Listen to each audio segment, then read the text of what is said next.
বলছেন, আসসালামু আলাইকুম শেখ। ওয়ালাইকুম আসসালাম রহমতুল্লাহ। কেউ যদি দাড়ি 1 মাস পর পর কেটে 1 ইঞ্চি মতো রাখে, তবে তার গুনাহ কি প্রতিদিন হবে না দাড়ি কাটানোর দিনই হবে?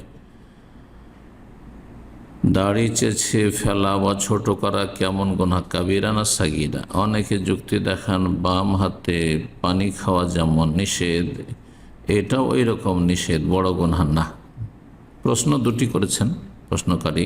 প্রথম প্রশ্ন, কেউ যদি দাড়ি 1 মাস পর পর কেটে 1 ইঞ্চি মতো রাখে, তবে তার গুনাহ কি প্রতিদিন হবে? 1 ইঞ্চি করে দাড়ি রাখা যথেষ্ট না, এটি হারাম। এত ছোট করে দাড়ি রাখা হারাম।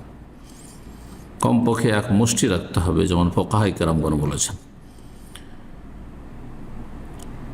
বলছেন তার গুনাহ কি প্রতিদিন হবে না দাড়ি কাটানোর দিনও হবে? দাড়ি কাটানোর দিনও হবে এবং প্রতিদিন যেহেতু সে দাড়িবিহীন থাকছে তো সেটি হবে। অনেক ওলামার এই কথাটি বলেছেন যে দাড়ি মন্ডন বা দাড়ি একেবারে ছোট করে রাখার গুনাহ হচ্ছে স্থায়ী গুনাহ, কন্টিনিউ গুনাহ। জি, তো এই জন্য সবসময় গুনাহগার থাকবে। আল্লাহ সঠিক বুঝদান করুন। দাড়ি চেঁচে ফেলা বা ছোট করা কেমন গুনাহ, কাবিরা না সাগীরা?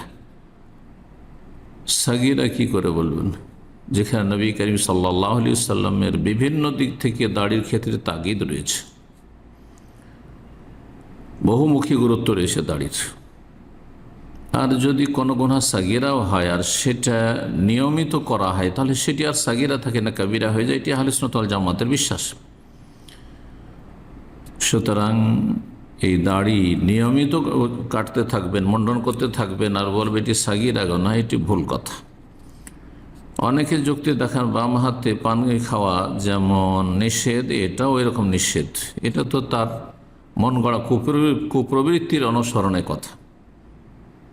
এ তুলনা করার অধিকার তাকে কে দিল? তারপরে বাম হাতে পানি খাওয়া এটি নিষেধ, এটিও হারাম, কিন্তু হারামের বিভিন্ন স্তর রয়েছে। নবী সাল্লাল্লাহু আলাইহি ওয়াসাল্লাম এটিকে শয়তানের স্বভাব বলেছেন, এটি বদ স্বভাব শয়তানের। ফাইন্না শয়তান ইয়াকুলু বিশমালি ওয়া ইয়াশরাবু বিশমাল, শয়তান বাম হাতে পানাহার করে, শয়তানের কাজ কেন করবেন? জি, সেটাও হারাম, এটিও হারাম। জি, দাড়ির ক্ষেত্রে মনে রাখবেন যে নবী নির্দেশ রয়েছে। নবী সাল্লাল্লাহু আলাইহি ওয়াসাল্লাম দাড়ি মন্ডন করতে নিষেধ করেছেন, দাড়ি বাড়াতে বলেছেন। তৃতীয় বিষয় হচ্ছে যে কাফের, মজুস, মুশরিক, পৌত্তলিকদের সাথে সদৃশ্যতা নিষেধ করেছেন, তাদের বিরোধিতা করতে বলেছেন। খালিফুল মজুস, খালিফুল মুশরিকিন, তারা দাড়ি মন্ডন করে, তোমরা মন্ডন করিও না। নারীদের সাথে সদৃশ্যতা লানতের কাজ বলেছেন। আর দাড়ি মন্ডন করা হচ্ছে নারীদের বেশভূষা গ্রহণ করা। দাড়ি হচ্ছে সমস্ত নবীগণের সুন্নাত, দাড়ি হচ্ছে সমস্ত সাহাবায়ে কেরামের সুন্নাত। এমনকি অমুসলিম যারা গুণীগানী ব্যক্তি, জ্ঞানীগুণী ব্যক্তি এবং যারা বিশিষ্ট ব্যক্তি, মনীষী, তাদের সকলে দাড়ি ছিল, যদিও সেটি দলিল নয় কিছুই, হক এবং বাতিলের। আল্লাহ বুঝার তৌফিক দান করেন।